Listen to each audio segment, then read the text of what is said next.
Hello everyone, my name is LaPrecious and welcome to my channel. Let's talk with LaPrecious. So tonight I will be talking to you all about my experience at the La Nueva Legion tour with Bad Bunny, and I will also be giving my 2 cents about Cardi B not showing up at A&T's homecoming concert. So first things first, I'm going to give you a spill on the concert.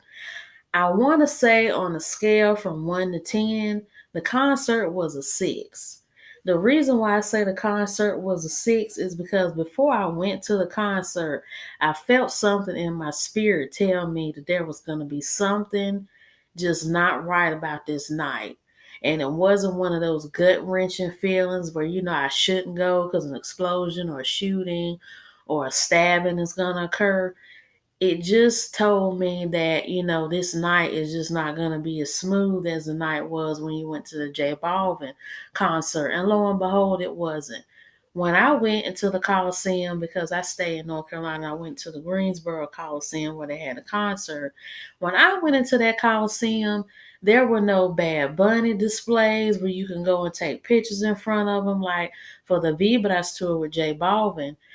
And we had to stand in line for about 30, 45 minutes before the show even got started. And I'm like, why are we standing in this line? And we could have been all in there sitting down and whatnot. And I'm like, this ain't making no sense. And it's like, because I made sure I came early because I live in Winston and that's a 30-minute drive. But if there's traffic, it could be about an hour. So, I left the house at 6 o'clock. The show on the ticket, it said it's supposed to start at 8. Left at 6, got there around 6:45. And it's a long line that I'm having to stand in. And I'm asking people in front of me and behind me, why are we in line? What's going on? And I either got a I don't know or they're trying to open the gate. And I'm just like, okay. So, I just stood there waiting patiently. And then something happened backstage or behind the scenes, and everybody was allowed to come in. So I go through the gates, get my get my ticket scanned through Ticketmaster and everything. And I start walking to the section that my seat is at. And another thing I didn't understand was that the displays in the concession stands were so sloppy. I'm like, I didn't see no nuts roasted. I hardly saw any people from Bad Bunny's team, like with the J Balvin team, greeting people, hugging people, taking pictures, having the t-shirts on. I'm like, this looks very thrown together and as if they just trying to rush us to get into this concert so he can hurry up and get this concert over with so he can go on to the next city. And I'm like, it doesn't make no sense how we had to wait outside of the gate all this time, and then there's no displays up, there's no fixtures up of Bad Bunny and whatnot. So I was just like, okay, I'm over and I'm going to my seat. So I went to my seat. To my surprise, I got a really good seat. The last time I was at the J Balvin concert, I was sitting along the side, but it was right there at the stage.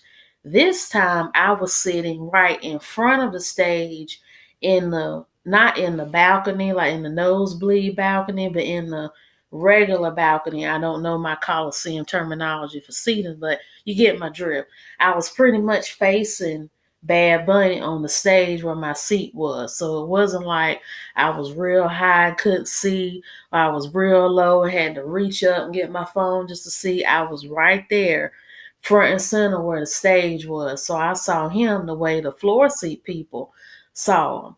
And then, we had a DJ trying to warm everybody up. Now, he played some good trap music and some good reggaeton music, but it was just too lingering for me. I'm like, okay, we done heard almost all the greatest hits from the oldie goldies of reggaeton, the oldie goldies of Daddy Yankee, and a lot of these other songs that we know from, childhood, depending on how old you are, because I'm 23. And a lot of those songs they played came out when I was in elementary school and middle school. And, okay, it's like we done gone through memory lane of trap and reggaeton music, where's Bad Bunny? And it took them forever to finally get Bad Bunny to open up and to start the show. And I want to say that his show went pretty well. Only complaint I have about his performance is that he did way too much talking. Like he would perform like maybe 3 or 4 songs, and after that, he would go on this litany saying, where are my Latinos? Donde están mis Latinos? I love you guys from Puerto Rico because he's Puerto Rican. And, I love everybody who's here. Where are my single ladies at? And I'm like, okay, I understand that Latinos have a lot of pride because, I've gone to church with Latinos, have Latino friends and boyfriends. And I know that when it comes to repping y'all's culture and countries, y'all go all out. But I don't want to hear a dozen times, Donde están mis Latinos? Or where are my Boricuas? Or where are my Venezolanos? Stuff like that. Like, just do a pride shout out and whatnot, and then, let that be it.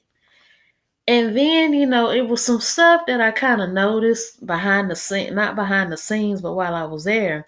The weed smoking, and I know I wasn't the only one that smelled that smell. A lot of times in Coliseums, they tell you not to have your phones out. And we all know when we had a concert, I was like this with my phone. Yay, J-Ball and everything. Everybody was like that. But of course, when it comes to smoking, and whether that be weed, cigarettes, or anything, you're usually not supposed to smoke inside of a Coliseum because it's a fire hazard. And when he got down to almost the tail end of his concert, I started smelling weed. And it wasn't like the real strong weed, but it was like the subtle weed where it smelled like a cigarette, but you could smell the herb in it. That's what it smelled like. And so it was that, it was a long wait. And then these 2 boys who looked like they were about 14, 15 years old, they looked like they either could have been brothers or cousins. For whatever reason, one popped the other one in the mouth, the other one popped the other one in the face, and both of them combating and fighting and stuff, and their uncle or daddy fussing at them. And I look and I'm like, okay, I see 2 seats over here I can jump in, and I see an exit over here and an exit over there. Because I'm like, I'm not finna get knocked out. I'm not finna get trampled. And plus, I don't say this to be racist, but y'all know how each ethnic group has their own fighting tactics and their own fighting strength.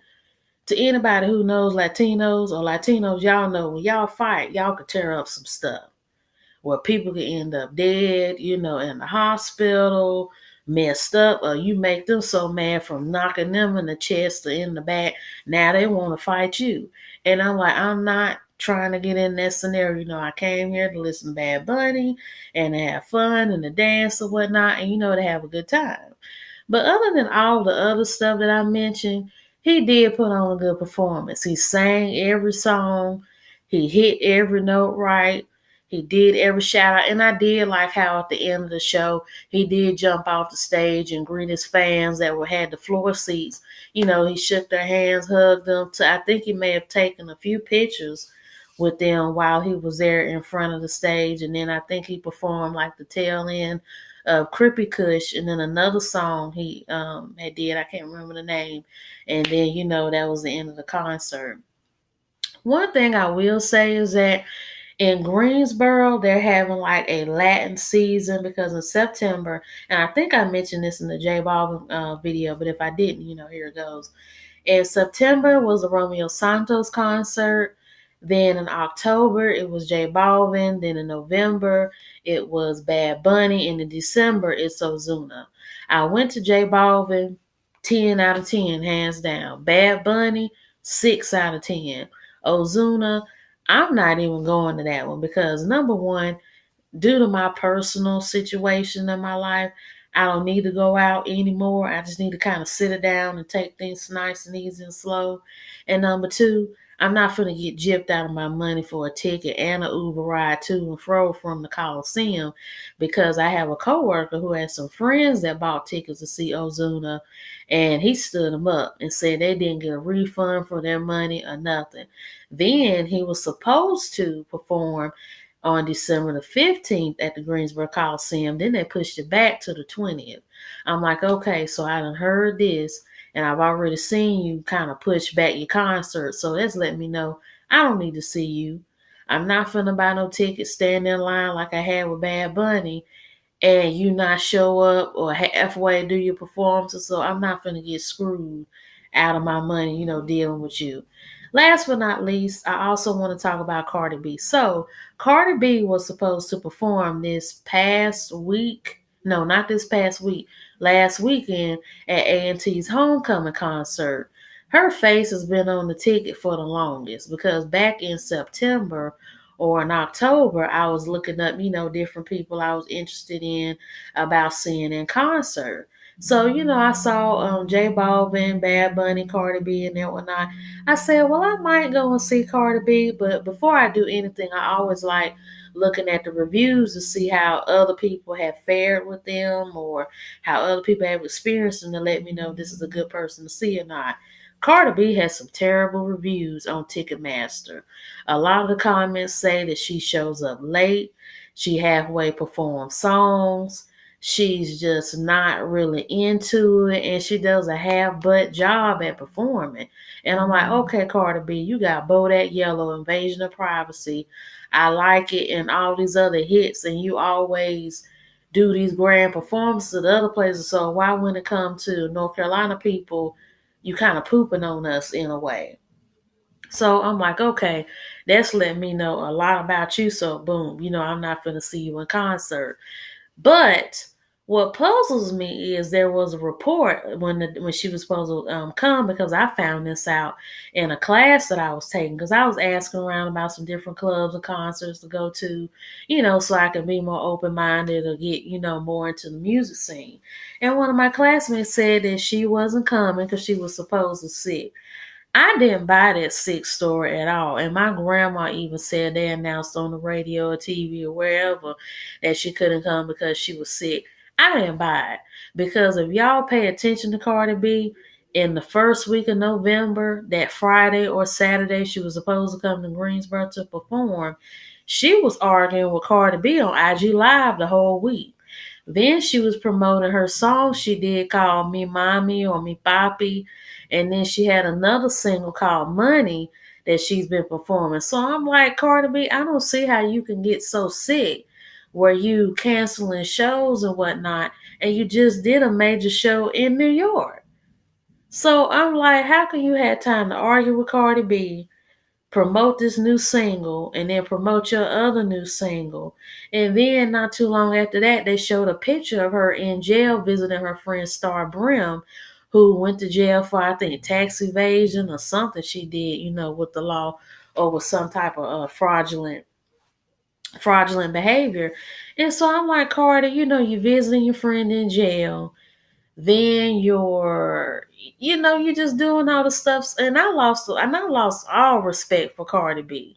Like, really, because I'm like, I was rooting for her, like the famous words of Tyra Banks. I was rooting for you. We all rooted for you. For how dare you do us like that? And that's my thing with you, Cardi B. I'm like, you were the victim in this whole Nicki versus Cardi B ordeal, because Nicki was bullying you. She was coming at you, attacking you, saying this, that, and the third, and you wasn't doing nothing with her. Okay, we get that. But for you to have all of this backing and all this support from your fans, and you gonna poop on us like that because you just don't feel like it. And then I found out the truth today at a concert, because I was talking to some concert people that was sitting next to me, and a girl had told me that she lied about being sick because A&T supposedly wasn't going to pay her the money that she felt she was due. Now, I do remember that before she had Culture, or after she had her baby Culture, that when she was done, having her baby, she wanted people to pay her $300K, if not more, to perform. But my thing is, Cardi, I'm like, if you already have this written down in your contract and okay by your PR people or whomever your management team is, why would you let your face sit on the docket to be the main act of a show at a school, and you just gonna pull out of it like that? Like, Cardi, you can't be making songs saying you a boss chick and you make money moves and all of this, and you pulling stuff like this. Like, seriously, like, we may not be, and I'm not even from Greensboro, but still, we may not be Los Angeles, Miami, New York, or wherever these big places are that you perform at that can pay you all this money. But we are and were for me because I'm no longer a fan of yours. Because if you're going to poop on me like that, and, I rooted for you and defended you or whatever, so, I'm done with you anyways. For you to do us like that, I'm like, come on, Cardi. Like, if it wasn't for us, you wouldn't have this large Instagram following and the chart topping singles and whatnot if it wasn't for us streaming your music. And plus, one thing I do want to leave off with this video before I wrap it up is that Cardi B is really about herself and her people. And the reason why I say that is because everybody has been saying this whole time that Cardi B has been out. A lot of people feel some type of way about her being a Dominican woman, making it big in hip hop. A lot of people feel some type of way about her being a Latina and she's acting black, with the exaggerated black features and the attitude and whatnot. And a lot of people have an issue with her dating Offset, who is a black man, and she's made a lot of problematic statements about having black hair, having black features, and dark skinned black women. And I don't understand why people will not wake up just like I have and say, this girl don't care nothing about me or people that look like me. Just because Cardi B is rapping the black folks, and I said folks, y'all know what I meant, folks, and rapping to black folks. And I saw where she went to someplace in New York and was giving out jackets and coats and stuff for the winter. Need I remind y'all, most of the folks there she was giving stuff out to was black. And I'm like, I don't understand what it is about black folks. It's like y'all will let a lot of these people of other races step on us, dog us out, call us out, disrespect us, degrade us, and flip us up inside and out, upside down, and then strip our culture from us. And y'all still be like, yeah, that's my girl. Oh, there she go. Oh, that's the boss lady. And then when somebody speaks some truth on her, you want to call me a hater and you want to call me somebody who's just problematic and whatnot. But I'm like, baby girl, how can you be rooting for somebody like Cardi B when she don't even care nothing about black folks? And it really don't matter that she got a black husband and a half black baby, because a lot of these non-black people, they good for sleeping with us and marrying us and having babies by us, but still disrespecting us. Because a lot of these non-black folks, the reason why they get with us most of the time and some of the time is because they're tired of being white or tired of being light, and they want some color in their family.